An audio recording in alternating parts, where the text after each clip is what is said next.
नमस्कार दोस्तों, स्वागत है मेरे YouTube चैनल में। आज मैं आपको छठ पूजा से संबंधित कुछ महत्वपूर्ण बातें बताने जा रही हूँ। छठ पूजा का शुभ मुहूर्त क्या है और सूर्य की आराधना क्यों की जाती है छठ पूजा में, इसके बारे में बताने जा रही हूँ। आइए जानते हैं इसके बारे में। दिवाली के बाद अब सभी को छठ पर्व का इंतजार है। उत्तर भारत और खास तौर पर बिहार, यूपी और झारखंड में यह त्यौहार बहुत ही उत्साह के साथ मनाया जाता है। हालांकि इस पर पूरे देश में छठ पूजा पर कोरोना महामारी का असर पड़ेगा। सार्वजनिक स्थानों पर कम भीड़ जुटाने की अपील की जा रही है। लोगों से कहा जा रहा है कि वे घर पर ही जल स्रोत बनाकर पूजा अर्चना करें। छठ पूजा की शुरुआत नहाय खाए से होती है। इसके अगले दिन खरना होता है। तीसरे दिन छठ पर्व का प्रसाद बनाया जाता है और स्नान कर डूबते सूर्य को अर्घ्य दिया जाता है। छठ पर्व के चौथे और आखिरी दिन उगते हुए सूर्य की आराधना की जाती है। इस तरह 4 दिवसीय छठ पर्व पूर्ण होता है। अब हम जानते हैं कि सूर्य की आराधना छठ पर्व पर क्यों की जाती है। छठ पर्व पर सूर्य की आराधना का बड़ा ही महत्व है। धार्मिक मान्यताओं के अनुसार छठी माता को सूर्य देवता की बहन माना जाता है। कहा जाता है कि छठ पर्व में सूर्य की उपासना करने से छठ माता प्रसन्न होती है और घर परिवार में सुख, शांति तथा संपन्नता प्रदान करती है। छठ पर्व कार्तिक शुक्ल षष्ठी को मनाया जाता है। आइए जानते हैं पूजा का शुभ मुहूर्त क्या है। 20 नवंबर छठ पर्व की शुरुआत होगी। इस दिन सूर्योदय का समय 6:48 पर है।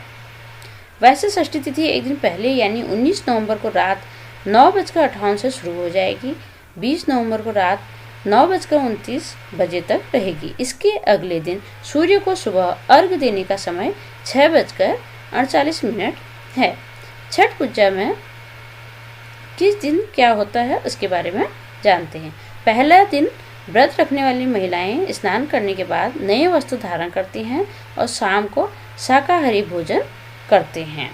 दूसरा दिन कार्तिक शुक्ल पंचमी को महिलाएं पूरे दिन व्रत रखती हैं, शाम को भोजन करती है। शाम को चाय व गुड़ से खीर बनाकर खाई जाती है।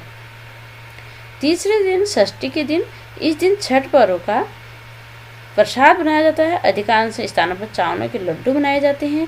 प्रसाद व फल बांस की टोकरी में सजाए जाते हैं। टोकरी की पूजा की जाती है।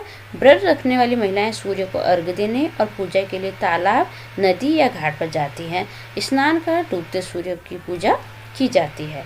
चौथे दिन सूर्योदय के समय भी सूर्य को अर्घ्य दिया जाता है और पूजा के बाद प्रसाद बांटकर छठ पूजा संपन्न की जाती है। छठ पर्व को लेकर श्रद्धालुओं के द्वारा शकरकंद, लौकी एवं गन्ने की खरीदारी की जा रही है। छठ पूजा पर कहीं कहीं बैन लगाया गया है। इसका विरोध किया जा रहा है क्योंकि आजकल कोरोना की वजह से प्रशासन का कहना है कि छठ पूजा के दौरान भीड़ जमा होने पर कोरोना का संक्रमण और अधिक बढ़ जाएगा। यही कारण है कि लोगों से घरों में ही पूजा करने को कहा जा रहा है। छठ पूजा के लिए रेलवे ने विशेष बंदोबस्त किए हैं। बिहार और झारखंड के लिए स्पेशल ट्रेनें चलाई हैं ताकि देश के अलग अलग हिस्सों में रह रहे लोग अपने घर छठ पूजा पर पहुंच सके। Thank you for watching.